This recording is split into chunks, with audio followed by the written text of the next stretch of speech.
So friends, this is the continuation of last vlog, जहाँ पे आपने देखा था हमने संगम पे काफ़ी अच्छा टाइम स्पेंड किया, कुक किया, और फिर जब शाम होने लगी, वहाँ ठंड बढ़ गई, तब हम वापस लेह की तरफ रवाना हो गए। जब हम रास्ते में आ रहे थे तब बहुत अच्छा व्यूज़ थे, माउंटेन्स थे और बहुत प्लेन एरिया था, तो हमने सोचा कि हम यहाँ पे ड्रोन उड़ाएंगे।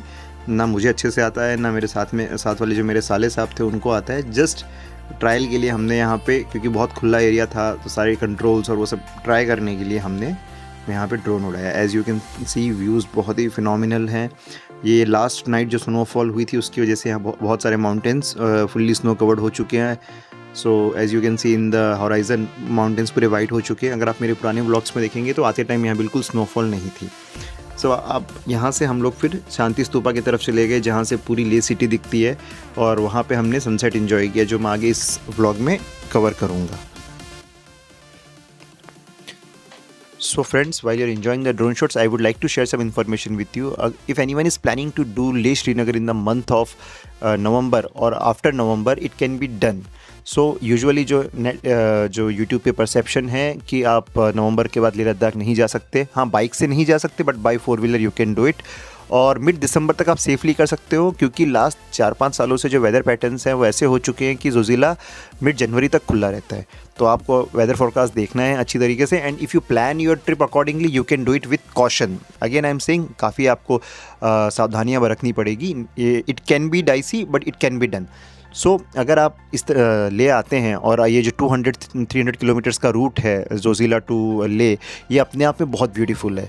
आपको कोई यहाँ पे जाने की ज़रूरत नहीं है। अगर आप इस रूट को ही एंजॉय करेंगे, सबसे पहले जैसे द्रास आएगा। द्रास बहुत ही ब्यूटीफुल छोटा सा विलेज है कारगिल डिस्ट्रिक्ट का, जो आप आराम से 2 या 3 दिन तक एक्सप्लोर कर सकते हो। Then next is Kargil, same with the Kargil.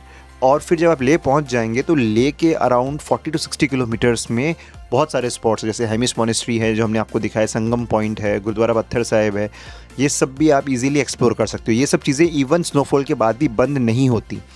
जो चीज़ें अनएक्सेसिबल हो जाती वो है खरदुंगला पास। आप खरदुंगला पार नहीं कर पाएंगे।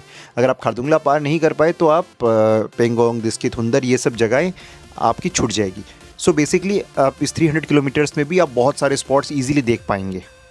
सो जैसे ही माउंटेन्स में स्नोफॉल होती है, सारे टूरिस्ट या तो मनाली की तरफ चले जाते हैं या स्पीति की तरफ। लेह श्रीनगर कोई नहीं करता, क्योंकि ये बहुत ही रिस्की होता था 4-5 साल पहले। बट लास्ट, जैसे मैंने बताया, 4-5 साल से स्नोफॉल के पैटर्न्स चेंज हो चुके हैं, और Zojila can be cross after November also, even in mid December. सो आप आ सकते हो ईजिली यहाँ पे और एक्सप्लोर कर सकते हो, बट आपको काफ़ी ख्याल रखना पड़ेगा कि आपकी गाड़ी कैपेबल हो, आपकी ड्राइविंग स्किल्स डिसेंट हो। मेरी ड्राइविंग स्किल्स बहुत डिसेंट है। मैंने और मेरे साले साहब ने ये रूट दिसंबर में किया है। सो आई बिलीव और भी लोग कर सकते हैं, बट आपको वेदर फोरकास्ट देख के ही यहाँ आना है। So guys, we are at Shanti Stupa Leh, and the views are just mind blowing. As you can see, there are tourists. It has snowed.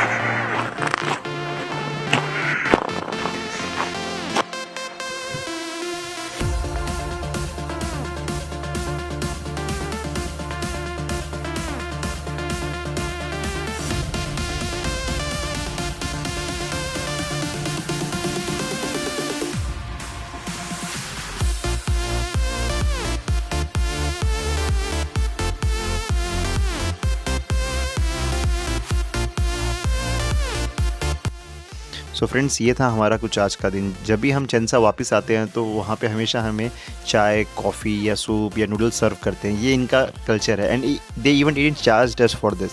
सो ये छोटी छोटी चीज़ें हैं जो मुझे हमेशा यहाँ पे लेके आती है। गुड इवनिंग फ्रेंड्स, आज डेट है 29 दिसंबर 24। सो आज का दिन कुछ ऐसा रहा। सुबह रात को बहुत स्नोफॉल हुई, और उसकी वजह से रोड के ऊपर 1-2 इंच आइस फॉर्मेशन स्नो इकट्ठी हो गई थी। तो today we waited till 11 o'clock की स्नो मेल्ट हो जाए, फिर हमने स्नो चेन्स माउंट करी, एंड आज का प्लान था संगम पे कैंपिंग करने का। सो गए वहाँ पे, हमने मस्त ड्रोन उड़ाया, कैंपिंग करी, खाना बनाया, चाय बनाई और 2 ढाई घंटे 3 घंटे अच्छे स्पेंड किए वहाँ पे। फिर वहाँ से हम चले गए एक कार्बी का कैफ़े है नीमो में, 3 किलोमीटर आगे स्मैक में। कैफ़े में एंजॉय किया, हैड फूड एंड या ठंडी थी अच्छी खासी, स्नोफॉल हुई थी तो -10 के अराउंड टेम्परेचर था। और फिर वहाँ से भी शांति स्तूपा, ये सब के मैं वीडियो फुटेजेस लगा दूंगा। बीच में काफ़ी जगह पे मैग्नेटिक हिल्स के पास ड्रोन उड़ाया, जहाँ जहाँ अलाउड है वहाँ उड़ाया। ले एक बहुत बड़ा आर्मी एरिया है, यहाँ बहुत सारे आर्मी के कैंप्स हैं। सो बेसिकली हर जगह आप नहीं उड़ा सकते, you have to be very careful, very cautious while flying your drone, because 50% of the Leh is no drone zone. यहाँ उड़ाया तो पकड़े जाओगे। ये तो हो गया आज का दिनचर्या। अब बात आई यहाँ से निकलेंगे कैसे। जोजिला, बेसिकली जोजिला पास में भी खूब बर्फ गिरी, 1-1.5 फीट के आसपास थी। आज सनराइज आज अच्छा, मतलब दिन में बहुत कड़क धूप थी, तो उन लोगों ने BRO वालों ने पूरे दिन स्नो क्लियरेंस किया है and tomorrow hopefully they will open. But कल ये नहीं पता किस तरफ से खुलेगा, श्रीनगर से या फिर यहाँ कारगिल से। जो अपडेट आई है उसके अकॉर्डिंग मोस्ट प्रोबेबली कल श्रीनगर वालों को चांस दिया जाएगा टू क्रॉस इनटू ले एंड परसों हमारी बारी है। दैट इज अपना क्या नाम है इसका, यहाँ से कारगिल से श्रीनगर। सो हम कल निकल जाएंगे यहाँ से, आज 10 बजे तक कंफर्मेशन आ जाएगा। तो अगर कल हमारा चांस है तो मॉर्निंग में निकलेंगे। मीन्स अगर कल अलाउ कर रहे हैं तो हम अर्ली मॉर्निंग 7 o'clock निकल जाएंगे, 12 बजे तक पहुंच के वी विल क्रॉस। 3 बजे तक अलाउड करते हैं, उसके बाद दे डोंट अलाउ। और अगर कल हमारा चांस नहीं है, परसों आएगा, तो कल हम आराम से 10-11 बजे नाश्ता करके निकलेंगे यहाँ से और 4-5 बजे वहाँ पे एक होम स्टे है, वहाँ जाके रुकेंगे एंड परसों we will cross that side. So यही है, hoping for the best. But Zojila खुल चुका है, ट्रैफिक मूवमेंट कल थ्रू कर देंगे और अगले 3 दिन सनी डेज हैं। सो 3 डेज का विंडो है, that is 30, 31st and 1st।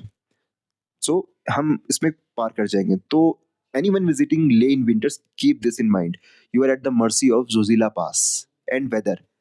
So always track the weather update। उनके जो चेक पोस्ट के नंबर ले लीजिए, आप लेते रहिए। ऐसा नहीं है फंस गए तो बस खत्म हो गया, नहीं, एक बार जरूर खुलेंगे और वो चांस विंडो अब हमारे लिए अब है। If we miss this opportunity we are definitely stuck here for rest of the season, almost 1-1.5 महीने के लिए। फिर फ्लाइट लेके जाओ, गाड़ी छोड़ो। सो एज ऑफ नाउ अभी लंच डिनर करेंगे एंड फिर रात को बातें करते हैं।